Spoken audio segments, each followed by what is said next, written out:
রেজিনগরে প্রার্থী বদলের দাবিতে ধুন্ধুমার বহরমপুরের জেলা কার্যালয়ে বিক্ষোভ বিজেপি কর্মীদের। লোকসভা নির্বাচনে রণদামামা বাজতেই টিকিট বন্টন নিয়ে ক্ষোভ আছড়ে পড়ল গেরুয়া শিবিরের অন্দরে। মুর্শিদাবাদের রেজিনগর বিধানসভা কেন্দ্রে বিজেপি প্রার্থী হিসেবে বাপন ঘোষের নাম ঘোষণা হতেই জেলা জুড়ে শুরু হয়েছে সংঘাত। প্রার্থী পছন্দ না হওয়ায় শনিবার বহরমপুরের কারবালা এলাকার বিজেপি অস্থায়ী নির্বাচনী কার্যালয়ে চড়াও হয়ে বিক্ষোভ দেখালেন রেজিনগরের স্থানীয় নেতৃত্ব ও কর্মীরা।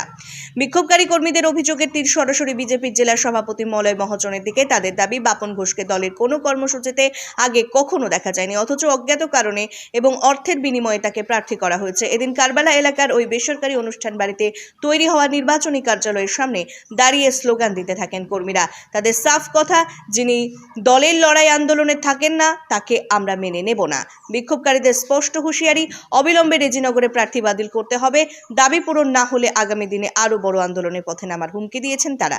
বাইট কিশোর বিশ্বাস, বিজেপি মণ্ডল সভাপতি রেজিনগর, রাজেশ মণ্ডল, বিজেপির নেতা রেজিনগর, রিম্পা মণ্ডল, মণ্ডল সভাপতি রেজিনগর।